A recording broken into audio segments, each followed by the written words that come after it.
Konnichiwa मिनासान इशोनी गांबारो या आपल्या online Japanese क्लासेसच्या यूट्यूब चॅनलवर आपल्या सर्वांचं खूप खूप स्वागत आहे। आज आपण बघतोय N5 ग्रामर सिरीजमधलं लेसन 6चा भाग दुसरा आणि त्यातले काही ग्रामर पॅटर्न्स। चला तर मग सुरुवात करूया। हाजिमे माशो। तर आजचा पहिला ग्रामर पॅटर्न आहे आपला नानी ओ शिमास्का। नानी ओ शिमास्का। आता इथे आपल्याला इथे वाचतानाच किंवा हे पाहिल्यावरच लक्षात येत असेल की ही कांजी आपली नानीची आहे। नानी म्हणजे काय तर व्हॉट या अर्थाने आपण ही कांजी वापरतो। तर व्हॉट ओके। आणि शिमास्का, शिमास म्हणजे काय तर करणं। आपण मागच्या काही लेसन्स मध्ये शिकलो। शिमास्का म्हणजे काय, शिमास म्हणजे करणं। आणि का अर्थातच पुन्हा प्रश्न आहे। नानी आणि का या दोन गोष्टीवरच तुम्हाला लक्षात येईल की इथे प्रश्नार्थक काहीतरी आहे आणि याचाच अर्थ होतो व्हॉट आर यू डुईंग। अतिशय सिंपल। आपण बऱ्याच वेळा हा प्रश्न सहज विचारत असतो। इंग्रजीमध्ये विचारतो, मराठीत विचारतो, काय करतोयस तू किंवा काय करणार आहेस तू, हा प्रश्न आहे। आणि अर्थातच इथे शिमास्का म्हणजे प्रेझेंट आणि फ्युचर दोन्ही टेन्स साठी आपण शिमास्काच वापरणार आहोत। त्यामुळे तू काय करतोयस किंवा काय करणार आहेस या दोन्हीसाठी हा वापरला जाईल। तर कसं वापरायचं, this is a question to ask what someone does. आताच म्हटलं की काय समोरचा करत आहे हे विचारण्यासाठी या ग्रामर पॅटर्नचा वापर केला जातो। आपण उदाहरण बघूया। गेत्सुयोबी नानी ओ शिमास्का। गेत्सुयोबी नानी ओ शिमास्का म्हणजे what will you do on Monday. सोमवारी तू काय करणार आहेस। म्हणजे आपण इनडायरेक्टली असं विचारतो तू फ्री आहेस का असं विचारायचं असेल किंवा दुसरं काही काम असेल तर आपण विचारतो तू सोमवारी काय करणार आहेस। तर अशा कॉन्टेक्स्ट मध्ये आपल्याला म्हणायचं आहे की गेत्सुयोबी नानी ओ शिमास्का। इथे आपण इतर वार किंवा एखादी तारीख इथे आपण घेऊन विचारू शकतो की त्या स्पेसिफिक दिवशी तू काय करणार आहेस। मग त्याच्यावरती उत्तर काय आलंय समोरच्याचं, तो क्योतो ए इकिमास। क्योतो ए इकिमास म्हणजे I will go to Kyoto, मी क्योतोला जाणार आहे। ठीक आहे, अतिशय सोपं आहे, सहज एका वाक्यातच लक्षात येईल असं ग्रामर पॅटर्न आहे आणि बऱ्याच ठिकाणी वापरलं जातं। आपल्याला कायवामध्ये वगैरे पाहायला मिळतं, दुक्काईमध्ये पाहायला मिळतं। तेव्हा आपल्याला पुन्हा रीड केल्यावरती किंवा एक्झाम्पल सॉल्व केल्यावर सहज लक्षात येईल, फार एक्सप्लेन करावं लागत नाही आहे। तर पुढचं ग्रामर पॅटर्न बघूया, नान आणि नानी। आता मगाशी आपण जे लास्ट ग्रामर पॅटर्न मध्ये नानी पाहिलं होतं, नानी ओ शिमास्का बरोबर। आणि आपल्याला त्याचा अर्थ माहिती आहे की व्हॉट, ह्याच्या आधी नान पण काही वेळेला आपण उदाहरणांमधून पाहिलेला आहे, मे बी एक्सप्लेन पण केला गेला असेल। तर नान आणि नानी ह्या दोन्हीचा अर्थ होतो बोथ। नान अँड नानी मीन्स व्हॉट, व्हॉट काय हाच अर्थ आहे। पण दोन्ही काही वेगवेगळ्या कॉन्टेक्स्टमध्ये वापरले जातात, काही वेगवेगळ्या कारणांसाठी वापरले जातात। तर ते फक्त लक्षात घेणं गरजेचं आहे। बाकी याच्यामध्ये काही विशेष असं नाही आहे, जे डिफिकल्ट आहे असं काहीही नाही आहे। तर नानी is used in the following cases. खाली जे दिलेले प्रकार आहेत त्या पद्धतीच्या वाक्यांमध्ये नानी वापरलं जातं। तर कोणतं प्रकार आहे तर बघा, नानी ओ काईमास्का। नानी ओ काईमास्का मग काय आहे, व्हॉट विल यू बाय, तू काय विकत घेणार आहेस। साधा प्रश्न आहे की नाही, व्हॉट विल यू बाय, तू काय घेणार आहेस। नानी ओ काईमास्का। आता इथे ना मगाशी नानी ओ शिमास्का होता ना, गेत्सुयोबी नानी ओ शिमास्का। तर असे जे प्रश्न आहेत त्या प्रश्नांसाठी नानी वापरलं जातं। आणि नान कधी वापरलं जातं त्याला काही नियम म्हणूया किंवा काही कॉन्टेक्स्ट आहेत की ज्यामध्ये तसं नान वापरलं जातं। ते आपण पुढच्या याच्या उदाहरणांमध्ये बघूया म्हणजे आपल्याला व्यवस्थित लक्षात येईल। नान is used in the following cases. मग ते कोणते आहेत, when it is followed by a counter suffix or the like. म्हणजे काय तर जेव्हा काउंटर सफिक्स असतं, काउंटरचं जे सफिक्स आहे, काउंटर जिथे आपण काउंटरचं सफिक्स वापरणार आहे अशा ठिकाणी नान वापरलं जातं. जिथे आपल्याला संख्येमध्ये काहीतरी उत्तर येणार आहे, जिथे स्पेसिफिकली काउंटर वापरलं जाणार आहे, तिथे नान असाच त्याचा उच्चार येणार आहे. कांजी सेम आहे. ठीक आहे. तेरेसा चानवा नानसाई देस का. तेरेसा चानवा नानसाई देस का. How old is Teresa. जी तेरेसा आहे ती किती वर्षाची आहे हे असं आपण सहज विचारतो. तर नानसाई म्हणजेच काय, किती वर्षाची. आता हा जो साई आहे हे काउंटर सफिक्स आहे. या इथे जेव्हा उत्तर येणार आहे तर ते किती वय आहे. बाबा 5 वर्षाची आहे, 6 वर्षाची आहे, तर त्याला साई हे काउंटर आपलं ॲड होणार आहे. आणि म्हणूनच प्रश्नामध्ये जेव्हा साई काउंटर वापरले गेले त्यावेळेला तिथे त्याचा उच्चार नानी न होता नान असा झालेला आहे. म्हणून तेरेसा चानवा नानसाई देस का. आता ते इथे आपण सहज लक्षात घेऊ शकतो की काउंटर सफिक्स जर येणार असेल एखादं स्पेसिफिक तर तिथे नान असाच उच्चार करायचा आहे. त्याच्यानंतर पुढचं जे त्याचा नियम आहे तो असा आहे की when it precedes a word whose first mora is either in the ta, da or na. म्हणजे काय, तर जेव्हा त्याच्या आधीचा जो शब्द आहे, आधीचा नाही, काउंटरच्या नंतरचा, काउंटर नाही, नानी आपण हे जे हा जो शब्द वापरतोय, प्रश्नार्थक शब्द वापरतोय, या शब्दाच्या नंतरचा जो शब्द आहे त्याचा जो मोरा आहे, मोरा म्हणजे काय, त्याचा जो उच्चार आहे तो ता, दा किंवा ना. म्हणजे ता दा म्हणजे ना, म्हणजे ताची 5 खडी, दाची 5 खडी, नाची 5 खडी. म्हणजे काय, ता, ती, हे जे आपण 5 खडी शिकलोय. दाची देस आहे ना, देस. नाची ना, नी, नो, नू. तर ही जी उच्चार आहेत हे जर नानीच्या पुढे येत असतील तर तिथे आपल्याला त्याचा उच्चार नान असा करायचा आहे. ठीक आहे. आपण उदाहरण पाहिलं की आपल्याला कळेल. सोरेवा नान देस का. सोरेवा नान देस का. आता इथे देस आलाय, देस पुन्हा दाचा उच्चार आहे, बरोबर. म्हणून देसकाच्या आधी आपण नानी देस का नाही म्हटलंय तर नान देस का. व्हॉट इज दॅट असा अर्थ होतो. ठीक आहे. आता दुसरं उदाहरण बघूया म्हणजे अजून छान समजेल.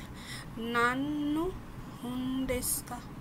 नानू हुन देस का म्हणजे हे कसलं पुस्तक आहे. What is the book about. आता इथे लक्षात आलं असेल, तुम्ही लक्षात दिलं का इकडे की नानच्या पुढे जे हा जो शब्द आलाय हा नच्या अर्थाने, नचा उच्चार घेऊन आलाय, नच्या 5 खडी मधला आहे आणि म्हणूनच त्याचा उच्चार नान असा जावा केला इथे. त्याच्यानंतर पुढे आहे नेरुमायनी नानतो इमास का. What do you say before going to bed? नेरुमायनी नानतो इमास का. म्हणजे तू झोपायला जायच्या आधी काय म्हटलं होतंस असं आपण इथे विचारले. तर आता इथे पण नीट लक्ष दिलं तर नानीच्या पुढे, नानीची ही जी कांजी आहे याच्या पुढे तो वापरलाय.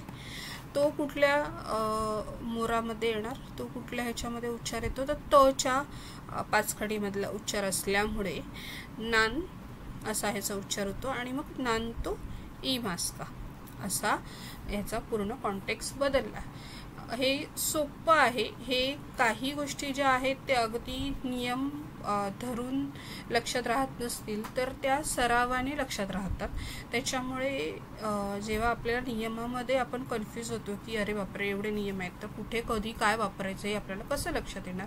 तर ज्यावेळेला आपण पुन्हा बऱ्याच गोष्टींचे, बरेच उदाहरणांचे जेव्हा सराव करतो, सराव पुस्तकं सोडवतो, वर्कबुक सोडवतो आणि अशी वेगवेगळे उदाहरणं जेव्हा आपल्या नजरेखालून जातात त्यावेळेला आपल्याला ते ऑटोमॅटिकली अगदी सहज लक्षात येत जातं की कुठे नान वापरायचं आहे, कुठे नाणी वापरायचं आहे, कुठे काउंटर सफिक्स आहे, कुठे त्याचा उच्चार बदलतोय, हे आपल्याला सहज लक्षात येतं. त्यामुळे त्याचं जास्त बर्डन नाही घ्यायचं.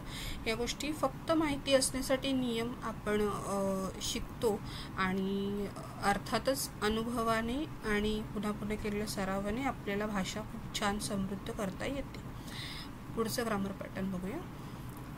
वर्ब आणि त्याच्या पुढे माशो. हे पण अतिशय छान असं ग्रामर पॅटर्न आहे. अगदी साधा सोपा अर्थ आहे लेट्स. लेट्सला आपण मराठीत काय म्हणूया, चला असं म्हणूया ना. लेट्स डू आवर बेस्ट असं आपण म्हणतो, चला आपलं बेस्ट करूया. तर कुठल्या अर्थाने वापरलं जातं बघूया आपण कसं वापरायचं. This expression is used when a speaker is positively inviting the listener to do something with the speaker. काय आहे की हे एक्सप्रेशन तेव्हा वापरलं जातं जेव्हा स्पीकर पॉझिटिव्हली लिस्नरला इन्व्हाइट करतो काहीतरी करण्यासाठी, आणि म्हणून हे वापरलं जातं. It is also used when responding positively to an invitation. आता बघा इथे दोन्ही कारणासाठी वापरलं जातं. एकतर बोलवण्यासाठी सुद्धा वापरलं जातं, एखाद्याला इन्व्हाइट करण्यासाठी सुद्धा वापरलं जातं, किंवा दुसऱ्याच्या इन्व्हिटेशनला आपण रिस्पॉन्ड करतोय पॉझिटिव्हली त्यावेळी सुद्धा आपण हे एक्सप्रेशन वापरणार आहोत. आता इथे नियमामध्ये अडकू नका. पुन्हा मी मग अशी सांगितलं तसं नियम कधी कधी आपल्याला थोडेसे डिफिकल्ट वाटतात समजून घ्यायला, समजायला, पण उदाहरणांमध्ये गोष्टी खूप सहज जमतात. बघूया उदाहरण बघूया. चोत्तो यासुमिमाशो. चोत्तो यासुमिमाशो. लेट्स हॅव अ ब्रेक असं आपण म्हणतो ना, की आता खूप वेळा आपण एखाद्या ठिकाणी काम करतोय आणि आता कंटाळा आला आणि कोणाला तरी स्ट्राईक झालं की चला यार थोडंसं आपण चला सगळ्यांनी थोडासा ब्रेक घेऊया. मग आपण काय म्हणणार, चोत्तो यासुमिमाशो म्हणजे काय, लेट्स हॅव अ ब्रेक, चला ब्रेक घेऊया एखादा. ठीक आहे. इशोनी पुढचं एक्झाम्पल आहे. इशोनी गोहान ओ ताबेमासेन का. आता पहिल्या उदाहरणामध्ये आपण पाहिलं असेल की आपण इतरांना इन्व्हाइट करतोय, चला ब्रेक घेऊया.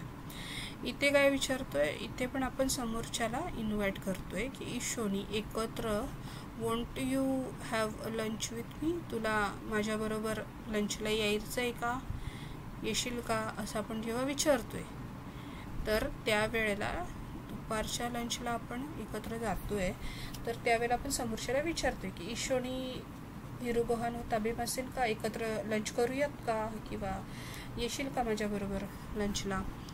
तर मग आता इथे ताबेमासेन का असं विचारले आणि इथे मात्र ह्याचा रिस्पॉन्स आपण कसा देतोय बघा, ए ताबेमाशो म्हणजे काय की yes let's go and eat.